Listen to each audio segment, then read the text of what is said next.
Hi, my name is Janelle, and this is my new drug project on Kerendia.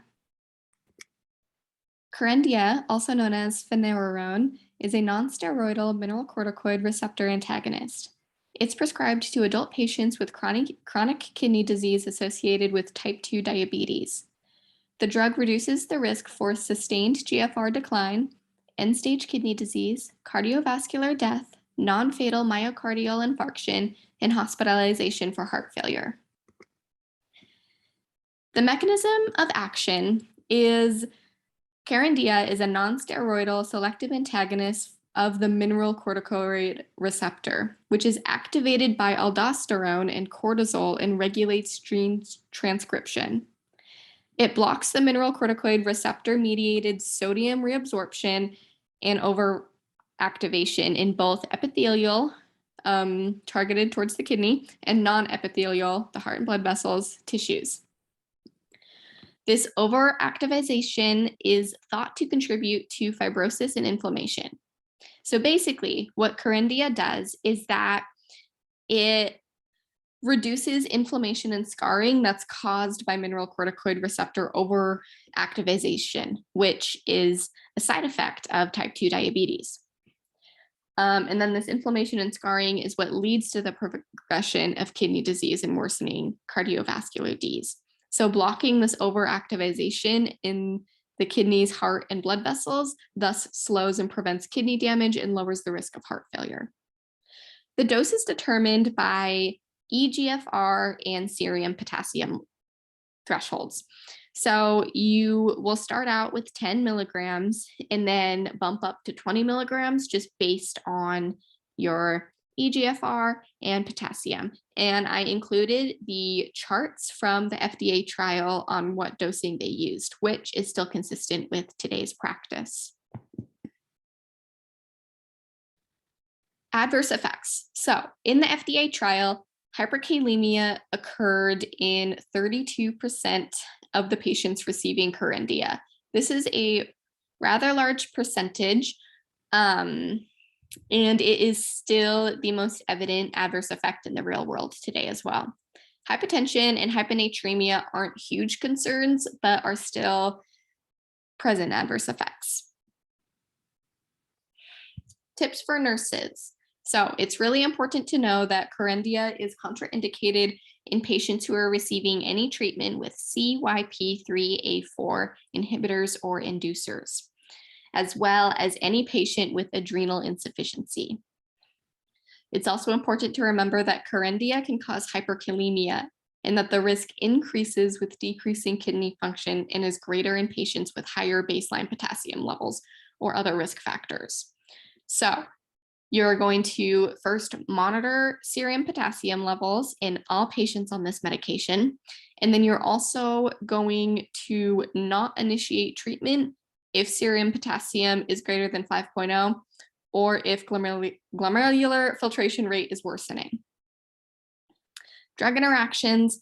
So again, hyperkalemia is a huge risk factor for this medication. However, even if a patient is taking other medications with that alters potassium, or if they're even supplementing with like a multivitamin that increases serum potassium, they can still take Kerendia.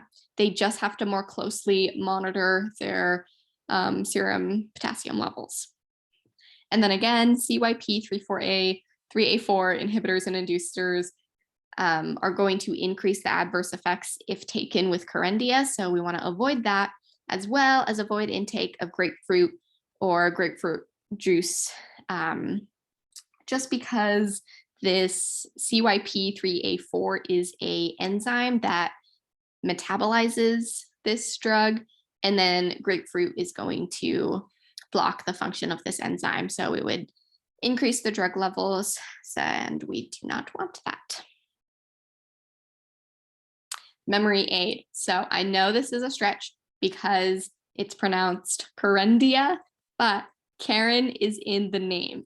So if you just think of a Karen, like an annoying middle-aged woman, but with an E instead of an A, and you remember these abrasive, kind of funny statements, I think it would be helpful. So starting out with K plus or potassium is a big no-no. Don't you understand? I'm at risk for hyperkalemia. Geez. And then E is for everybody knows that this med slows and prevents kidney damage and lowers the risk of heart failure since I have type 2 diabetes.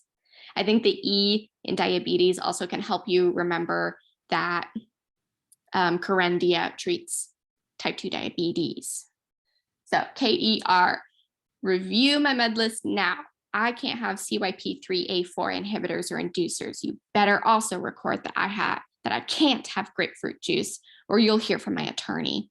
So both of those R's, I know these, like, review the med list, record that there are adverse effects and contraindications with this drug, just to be on the safe side for your patient. And then another E, this one's for eGFR in serum potassium. So eGFR and serum potassium determine my dose. Let me speak to your manager to check that you're not overdosing me. Dosage is very important with this drug because it varies between 10 milligrams and 20 milligrams, or you have to hold it in case potassium or eGFR are fluctuating. And lastly, N, this one's straightforward. Non-steroidal mineral corticoid receptor antagonist is what this med is. My son is an orthodontist and he told me so. So again, for the memory aid, KEREN for K plus.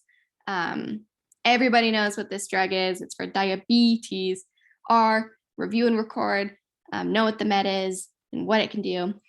And then E is for eGFR and serum potassium for dosage. And N, it is a non-steroidal mineral corticoid receptor antagonist.